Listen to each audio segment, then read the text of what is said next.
Cabernet tends to be the sort of Errol Flynn of the grape varieties. To meet a global bartending legend. People always ask, how do you get involved in sake and how does that connect to music? Great single malt whiskey is made in the brewery. Conventional winemakers who just condemn all natural wine as faulty. Exploded onto the Australian brewing scene. A really beautiful, harmonious community of artisan producers. All these geopolitical incidents will affect whiskey down the line. This is the Drinks Adventures podcast. I'm James Atkinson, and this is the show where I speak to some of the world's most exciting producers of beer, wine and spirits and uncover trends and issues in the drinks industry today. Welcome back to the Drinks Adventures podcast at what is a very strange and difficult time for the drinks industry, and all of us really. The impact of the COVID-19 virus has been absolutely devastating for the hospitality industry and all its suppliers. Our thoughts are with all these businesses as they navigate through these really trying times. And we're also thinking about everyone who is sick with the virus or just sick of being at home, and I certainly put myself in the latter category. And thanks most of all to the frontline workers who are putting themselves on the line every day.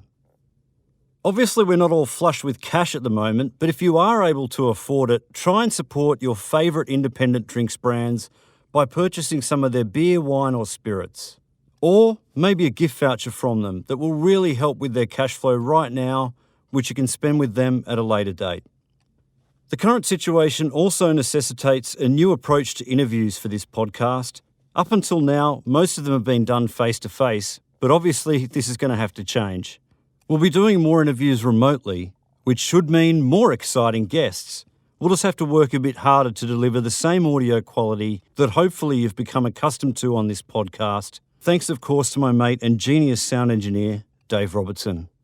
Shout out to Matt and Pete at my old stomping ground, Radio Brews News. They've launched a new daily podcast show called The Antidote, where each day they have different guests from the beer industry talking about some of the challenges they are facing due to the coronavirus.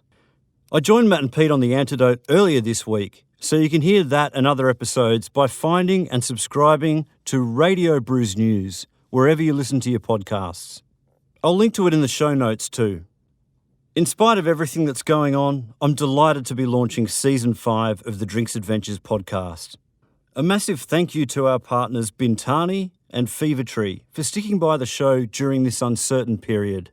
It literally would not happen without their support. This season, we're going back to putting out new episodes week by week.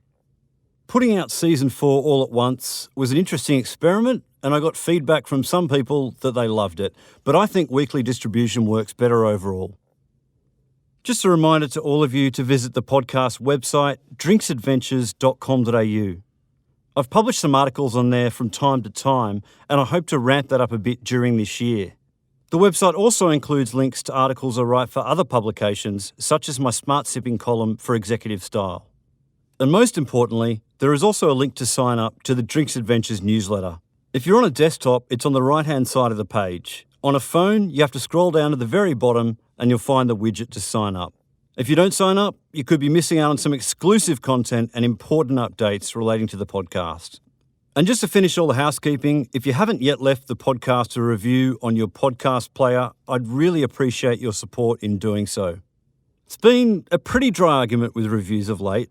I think we've had 4 or 5 in the last 6 months. The podcast is currently averaging 4.5 stars on Apple, and I need your help to restore my 5-star rating. So if you enjoy the show, please take just a moment or two to share your review with other podcast listeners. If you do leave a review, you could win a set of Drinks Adventures coasters. I'll choose my favourite review of the season, or possibly even a couple of the best reviews, and for your trouble, you'll get a beautiful set of coasters, which you can check out on the website. On to Season 5 of the podcast, most of which was recorded before the coronavirus reared its ugly head in Australia. As such, we won't be spending too much time talking about the virus on the podcast this season, which should hopefully provide a bit of an escape from everything that's happening in the world at the moment. With that said, today we find out some of the impacts that the pandemic has had on Melbourne-based company, the Gospel Distillers. The Gospel and affiliated company Melbourne Moonshine were founded by engineers Andrew Fitzgerald and Ben Bowles. Their distillery is one of many in Australia that has adapted extremely quickly into producing sanitiser.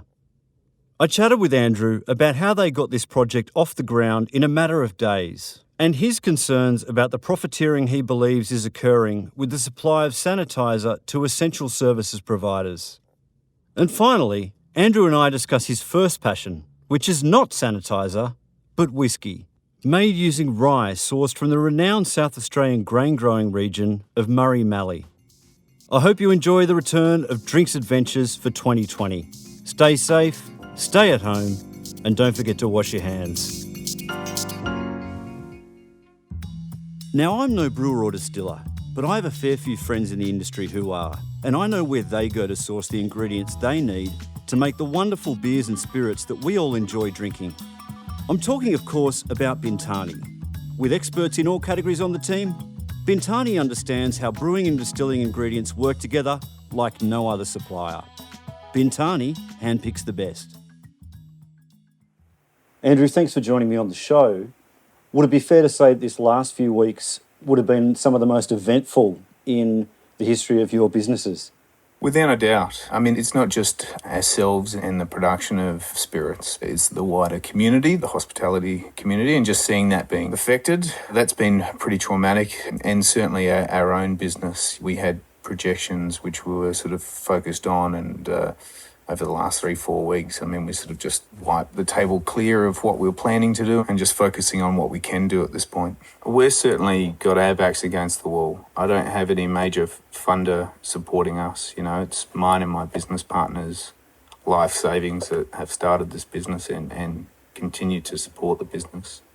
So, to be honest, it's a day-by-day hustle at this point. How can we draw in enough revenue to keep the lights on and keep our people employed? That's our focus. And that's how the next couple of months, if not, 4, 5, 6 months is going to look for us.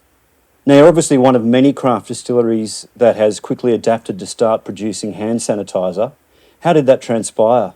Initially, as far back as, 3 weeks ago, we talked about hand sanitiser here, because there was that stage sort of rumours of some shortages. And then I guess we sort of pushed it to the side because some of the research that we'd done and some of the high-level cursory conversations that we'd had made it appear very challenging to meet regulations and requirements. And then at the start of last week, we did more research, contacted, people like TGA and made sure we could do the right thing, and from there just decided to get on and start working towards it. So the first thing was to look at the base spirit. We have the ability to produce sort of between 500 and 600 lows of pure spirit here on a single shift. We also looked at some of our waste spirit and some of our reject spirits. We're sort of OCD in regards to trialling different wood types over the years, some of which we did not like the results. So they're reject spirits. So we thought, well, look, we have this reject spirit. We have this ability to produce relatively high ABV spirit. So what we've done is we're making our own high proof spirit.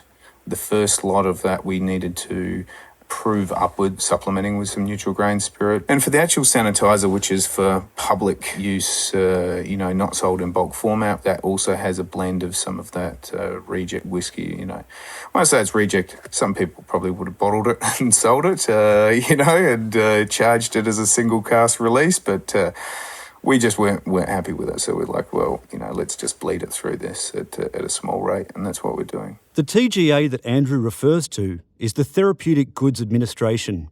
The Gospel uses a substance called MEK, methyl ethyl ketone, to denature its alcohol in order to make it unfit for human consumption. It gives it an odour that you don't enjoy smelling, sort of an acetone type odour, and it is slightly bittering in flavour, so it certainly makes it a non-enjoyable thing to consume. So basically, everything that we've done has been to the WHO guidelines, and then we put an orange essence in there. And, I talked earlier about the sort of non-pleasant sort of acetone smell. Well, that's really just to combat some of that. And I guess drawing down on the idea of an old-fashioned. Because if you're going to rub it on your hands, you don't necessarily want to smell like a chemist shop. Now, you were very clear in your marketing copy announcing the release of the sanitizer that this is definitely not a commercial venture for the Gospel. Why did you feel the need to state that so explicitly? Well, I guess there's two things. One, we're not profiteering from the situation that our community is finding itself in, and that's one thing that we want to make absolutely clear. Like, So we're essentially producing two different SKUs under sanitiser. One is in a bulk format, which we're issuing out to essential services like government agencies and things like that, which surprisingly could not get it. And, we saw price gouging happening where people were charging sort of $25 a litre, $30 a litre, and we said, well, that's not cool. We've gone in at substantially less. We're $10 a litre that we're supplying to those folk. And then we basically have got the second SKU, which is in the little 100ml bottles. They are selling at a margin, but the entire margin is being put into a fund which will channel back through to hospitality staff that have been affected by this breakdown of the industry. Because you were quite outspoken on social media about some unscrupulous people out there, in your words, profiting off this terrible situation our community finds itself in. To be clear, I don't have any disagreements with anyone in the community, the distillery, manufacturing and craft industry. It's more so there was resellers profiteering at a great amount. Hearing of hospitals getting their sanitiser being stolen and resold, not to swear, but that shit is just crazy, right? That's offensive to who we should be as humans. But those people that are doing it just to keep their direct employees employed, more power to them, and I celebrate that. That's what they should be doing. And that's why, I've been very clear that when I say, all profits are going to the hospo fund, it is all profits after I've paid for my staff. So it is basically cost of goods, cost of labour. Key there is I'm paying for that person to be doing that. And it means I get to keep them, which is exactly what I want. It seems like this has happened at a really pivotal time for the Gospel, as you've just launched your first rye whiskey in the last few weeks. Yeah, it's a perfect storm in regards to, timing and where we were as a business. We'd kind of, for a while, neglected Melbourne Moonshine because we were gearing up to focus on the launch of the Gospel, and that was just sort of starting to pick up, and this event happened. So it couldn't have been worse timing for us, but I'm confident that if we continue to look out for each other and try and stay positive at the other end of this, we'll be in the market and in force. What was it that made you decide to focus on rye whiskey? Well, look, first of all, thank you for asking me about what my real passion project, which is rye whiskey.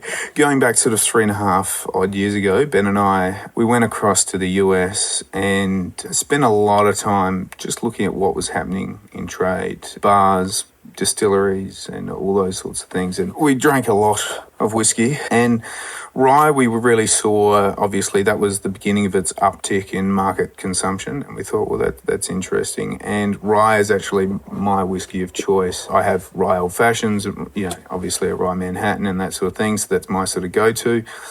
So we came back, we thought about, we're like, okay, well, if we're going to do a whiskey, let's do rye. But anyone that's made rye will attest to it's an absolute bugger to mash and to get a decent ferment through. So we had to refit our distillery that we had at the time, the South Melbourne distillery.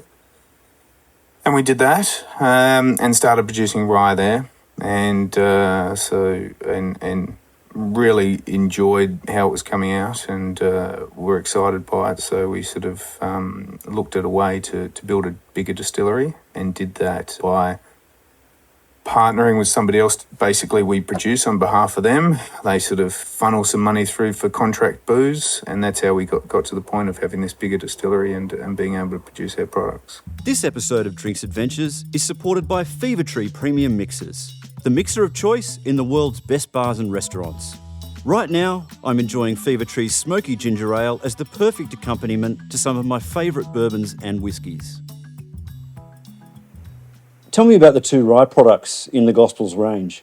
We've got the Solera rye is 100% unmalted rye, and both are 100% unmalted ryes. We don't use any malt in either one of our main SKUs. The Solera, however, is a blend of multiple batches going through a Solera system, which is, first fill American oak, second and third fill American oak, and finished in natty wine barrels, which we get down at the Adelaide Hills. That's why with that particular SKU, we omit the reference to any such word as whiskey on it, because I can't guarantee that what comes out of it is of 2 years of age, but certainly the oldest stock in there is over 2 years. And then the other one is a straight rye, and it's as American as we could produce a rye, as American influence, but the grain which we source from the Murray Mallee is a very particular grain in the fact that it's quite a small grain.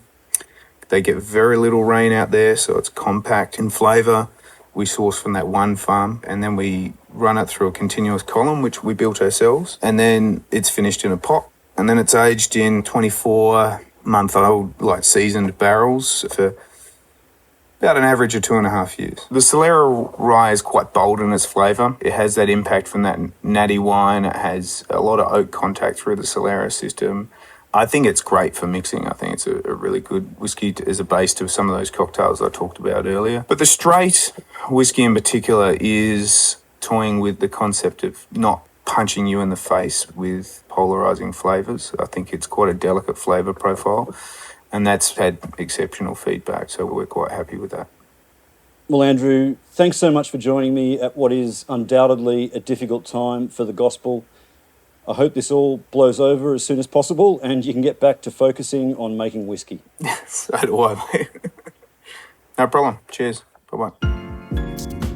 The Drinks Adventures podcast is produced by me, James Atkinson, with additional production and mixing by Dave Robertson. You can find complete transcripts, links and other information on the show at drinksadventures.com.au. You can follow me on all social media platforms at @ByJamesAtkinson. Like my Facebook page, James Atkinson Drinks Adventures, to be kept informed of podcast giveaways and other news about the show. The Drinks Adventures podcast needs your support as listeners. Please do us a favour and leave an honest review and rating for the podcast on iTunes or Stitcher. We love hearing your feedback and it helps inform other people this is a show worth listening to. Or simply drop us a line at hello@drinksadventures.com.au.